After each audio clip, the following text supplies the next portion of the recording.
Harold? Sure. Thank you. Sure. Mark, have something to read.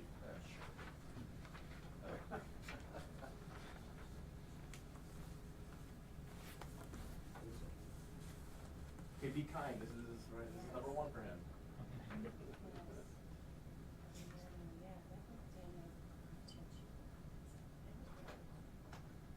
Really?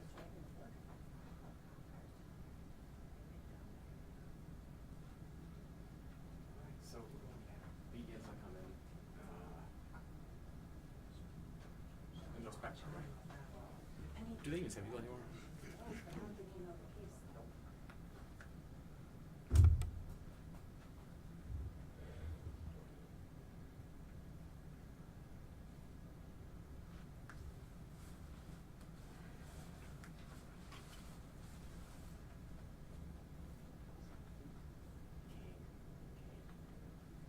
I think it's one of those that half people say one, half people say the other.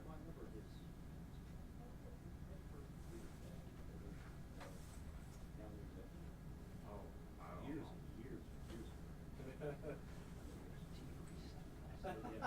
Oh, yes. There are so many Canes that I don't know which ones are which. To see who's even if it's not his grandfather, there's probably some of them. Okay, I don't know. I could be wrong too. Reset. And then you're only gonna use it on, cord run, because you don't wanna have free run, because it'll just keep going all the time. So you always wanna do, I haven't talked to John yet. He's working, I know. I know he's already in his office there, so. He's already back working. Yeah.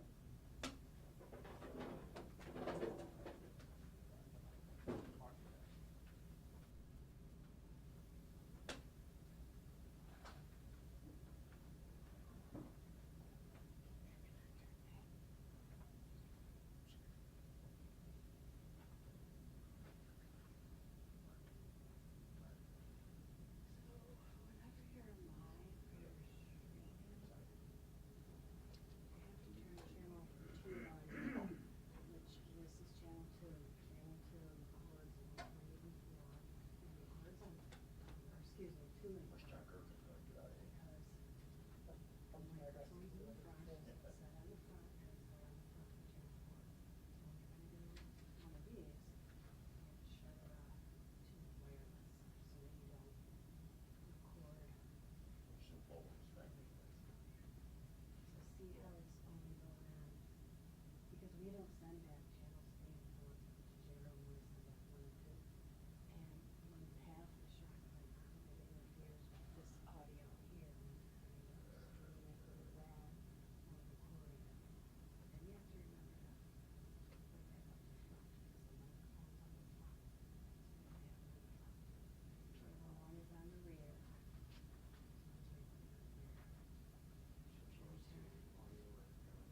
Just channel 2, you can put it all the way down when you're streaming. You have to do the channel, when you're streaming, or you're doing a live shot. Put it down on wireless when you're on, so you can put it on.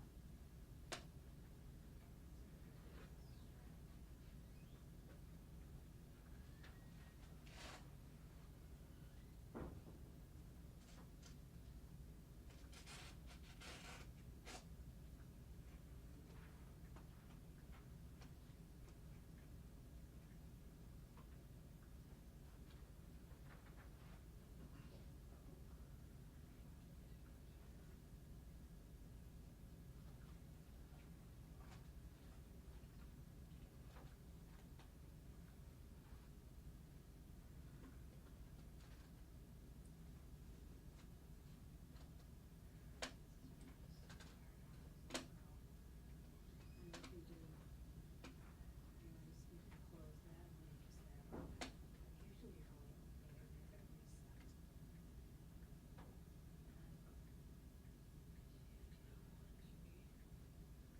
only opening it, you're gonna reset.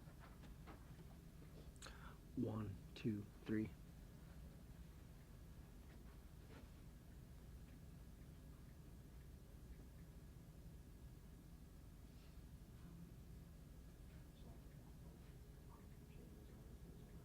Yeah, you'll have both, and yes,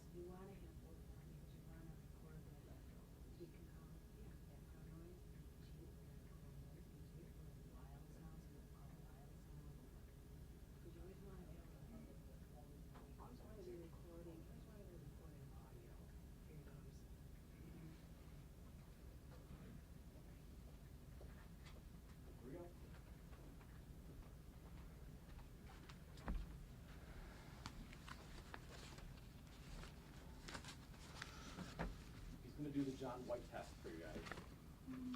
The pro. Yeah. Oh, he already got it.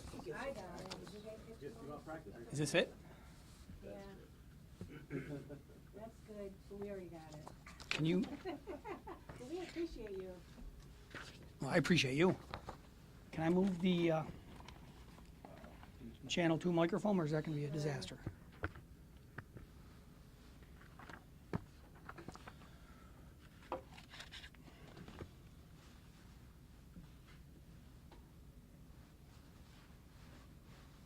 Ready when you are.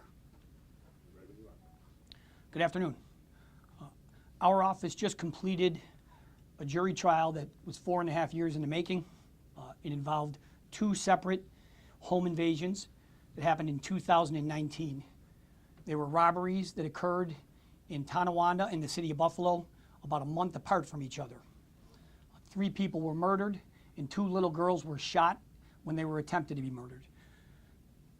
This case was tried by Chief Ryan Haggerty from our office, Chris Safuco from our office, and Samantha King from our office, 3 exceptional assistant district attorneys.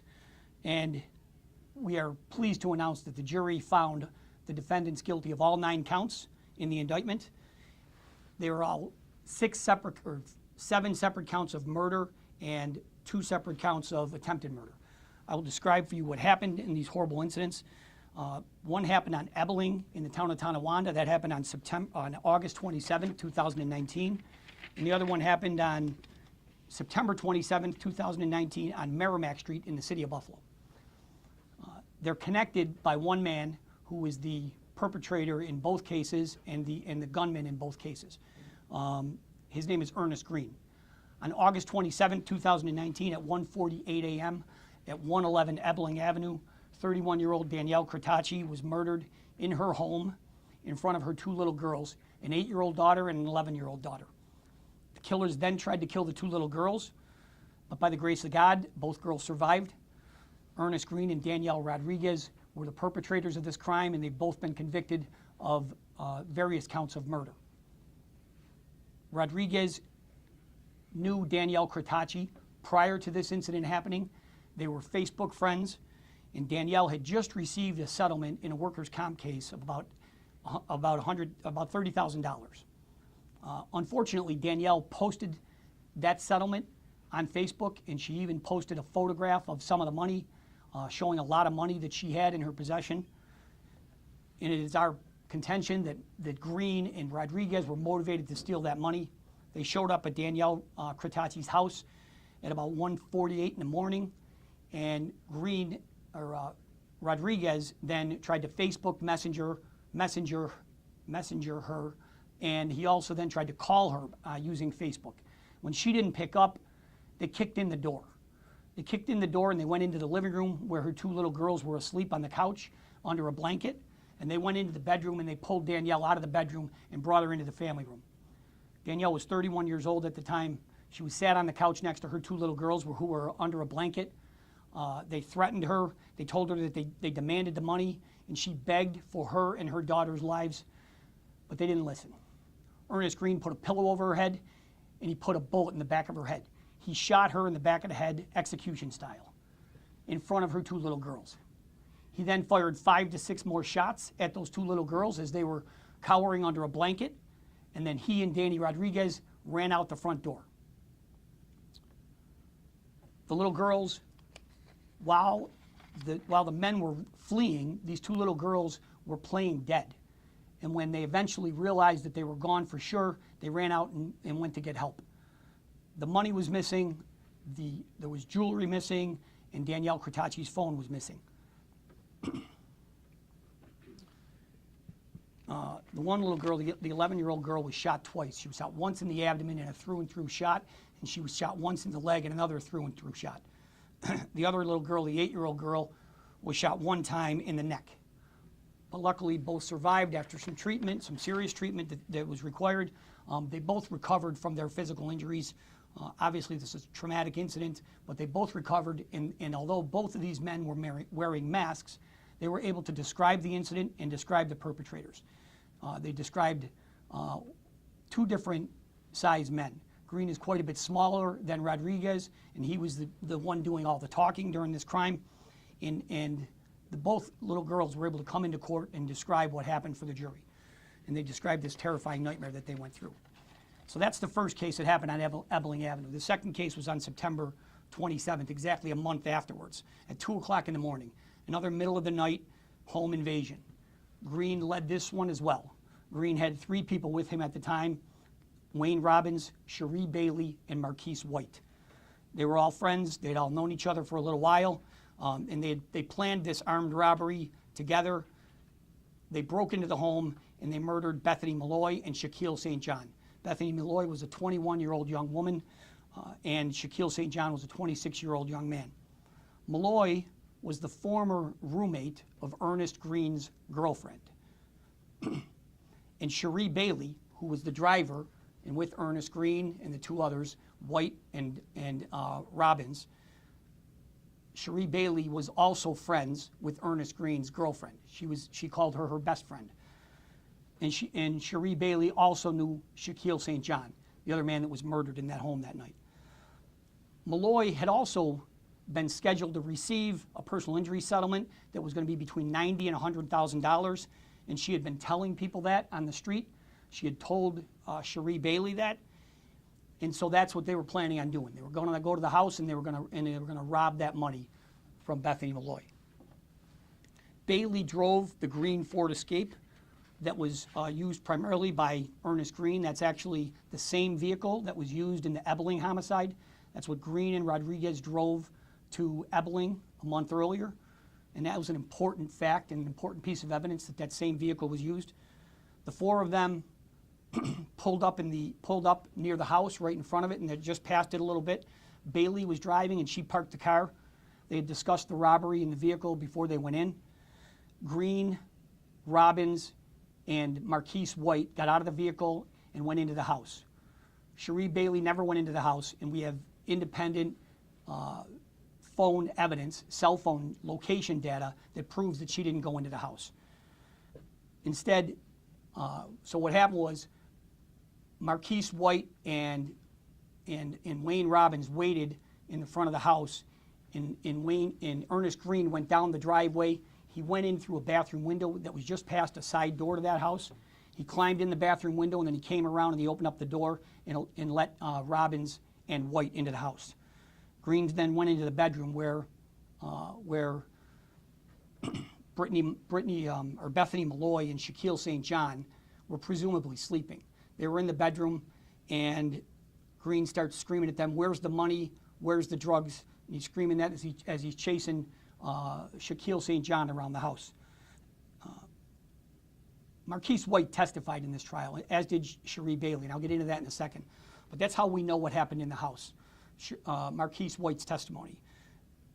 There was a struggle between Ernest Green and Shaquille St. John, and when Shaquille St. John broke free, he tried to get away, and he ran up a stairwell that was in a hallway in the house, and he was trying to get away, and that's when Wayne Robbins shot and killed Shaquille St. John. Shot him 1 time in the back as he was trying to flee. Right after that happened, Wayne Robbins and Marquise White fled the house. And Marquise White testified at this trial that he heard gunshot right afterwards, and unfortunately Bethany Malloy was found dead. She was shot 1 time in the head.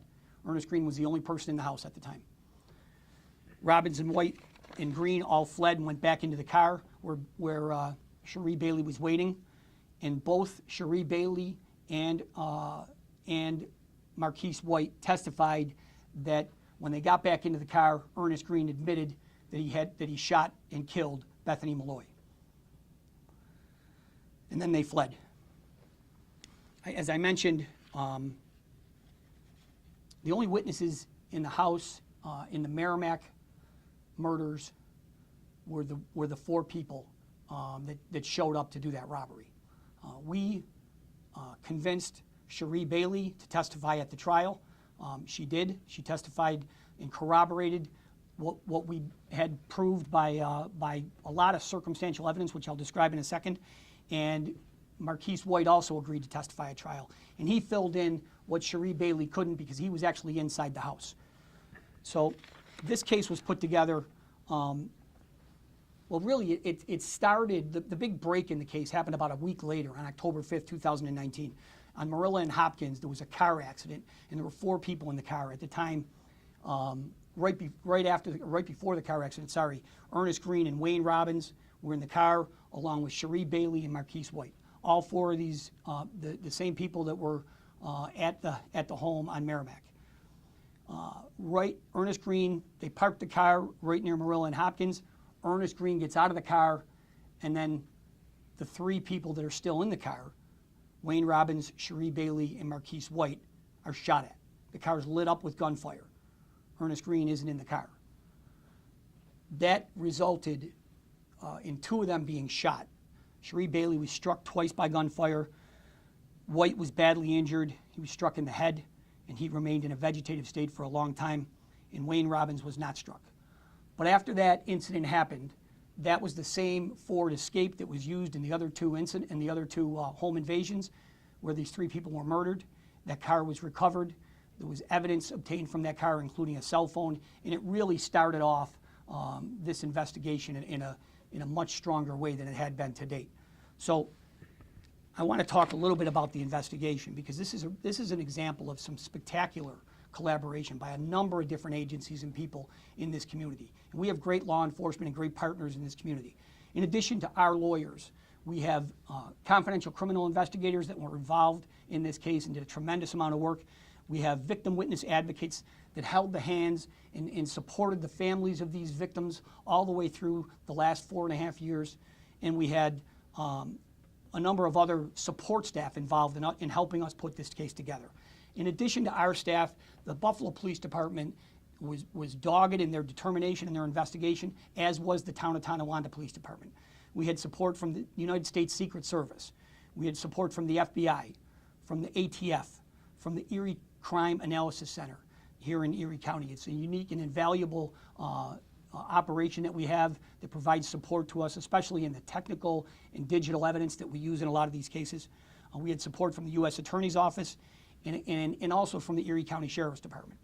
So without all that collaboration, the witness that we used, or the evidence that we uncovered, including the witnesses, but the evidence included cell phone location data, phone dumps. So when the phones were recovered, because there were 2 phones found at the scene of that accident on Hopkins and Marilla, there were 2 phones found there. Those phone dumps helped us retrieve data. There was social media that was used, the Facebook post that I mentioned briefly.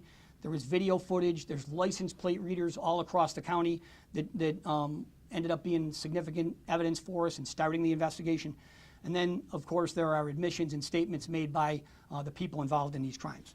So this was a tremendous effort by everybody involved. It's an incredible honor to sit here before you and tell you that the family was very, very pleased with the verdict in this case. They came back here after the verdict and they thanked us. They thanked our lawyers profusely for all the work that they put into this case. This hopefully gives them some small sense of justice and some peace as they can try to move forward with their lives. But, these 2 little girls showed incredible bravery coming in here. They're still little girls, and they were able to come in and tell this jury what happened to them that horrible night. And hopefully they all have closure to some degree, and they're able to move on with their lives. Justice is done. We are thankful and grateful for all the time the jury put into this case. The jury, this jury trial took 4 weeks. It took 4 weeks, and the jury deliberated. They got the case very early this morning. They deliberated about 6 hours on this case, and we're very pleased with the outcome and happy to get not just the families, but also the community. Because I'm sure most people remember when this happened. This was a terrifying incident that happened on Ebling. And again, a month later on Merrimack. I'm not going to make light of that. They're both horrible incidents. But I guess when I think about these 2 little girls, that is really the stuff of nightmares, what they went through. And we are pleased with the outcome and thankful to all of our law enforcement partners, and in particular to the jury that did justice today. Sentencing is scheduled, do we know the sentencing date? May 3rd. Sentencing will be May 3rd, and I can run through the sentencing for you, but essentially, Ernest Green is facing 75 to life on the Ebling homicides and the attempted murders. Daniel Rodriguez is also facing 75 to life. On the incidents, on the murders that happened at Marac, a month later, Green and Robbins are facing 20 to life minimum and life without parole maximum. I can tell you that we are going to be asking for the max. We want to make sure that these people never get out of jail and never have the opportunity to hurt or kill anyone again in the future. So that's all I have. I'm happy to take any questions and try to answer any questions you have.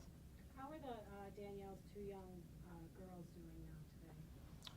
You know, like I said, they are physically recovered, but obviously they were terrified and traumatized. You know, I think there's going to be a long time for them to recover, you know, emotionally. But they, listen, they showed up 4.5 years later and they were thrilled with the outcome. You know, their mom is gone. She's never going to be back, and they're going to have to live without their mom. But they have some sense of justice being done here because of all the hard work and the jury coming to the right decision here. In terms of, I'm just trying to make sure I understood that Hopkins and Marilla accidents. I think you said Green was outside the car, and I'm sorry if I misheard that. Yep. Is it any inkling of if he was trying to shoot other people, the people he was previously affiliated with? Well, I don't want to comment on inklings, to be honest with you. It was a key point in the investigation, and that's why I raised it here. There were some limiting instructions that we had to follow in the jury trial with respect to that incident, and I'm going to follow them here today as well. Do you think, it sounds like he was just looking for opportunity all over the place. And as you said, if I understood it correctly, a lot of the information about these settlements, by the way, Kratacci's settlement was how much? That was $30,000. $30,000, and the other was 90 to 100. Putting that on social media, and I guess, again, I'm just trying to figure all these connections here. But I guess my question is, do you feel that he was purposely trying to look for such situations where he knew there was a big settlement, was perhaps cash on hand, and he saw this as, quote, easy pickings? Yeah. I don't think there's any question. I think the jury believed it. Our theory of the case and the proof before the jury was, in fact, that Daniel Rodriguez and Ernest Green knew that she had come into $30,000. She knew Danielle Kratacci knew Daniel Rodriguez. She had posted it on Facebook. They were friends on Facebook. And there's almost no question that they knew that she had that money. They demanded the money when they went into the house, and the money was gone. The little girls knew that the money was in the house, and the money was missing after their mom was killed. So I don't think there's any question. And in fact, the jury certainly believed that these two men went in there to commit a robbery, and they killed their mom in the process. With respect to the Marac murders, just so we're clear, that was not ever, we didn't have evidence that it was posted on Facebook like in the Kratacci and the Ebling case. But we did have evidence that Bethany Malloy had told people that she was coming into a settlement. She hadn't actually received the settlement yet. But we had put proof on with respect to both the workers' comp settlement in Ebling and the Marac case that involved the personal injury settlement. We had lawyers that represented those two women come into court and testify about those settlements. And even though you know, it wasn't posted on Facebook in the Marac incident, we certainly believe that that they went in there to commit a robbery, and that they thought they were going to get money out of that house. Do you think they were looking for more victims down the road? I don't want to comment on that, you know, quite honestly. Yeah, I mean, the good news is they aren't going to have the opportunity to find any more victims. Were any of the mother's jewelries or her money recovered? The jewelry was not recovered. The money was not recovered. Her cell phone was also taken. You're talking about Danielle Kratacci. Yeah, her cell phone was also taken. What's it like dealing with this on your first week of the job? You know, this is incredible relief. We've been working on this case for the last 4.5 years. These lawyers have put so much time and effort into this case, and the dedication and commitment. And to see this family in our library here where we're standing right now show the appreciation and gratitude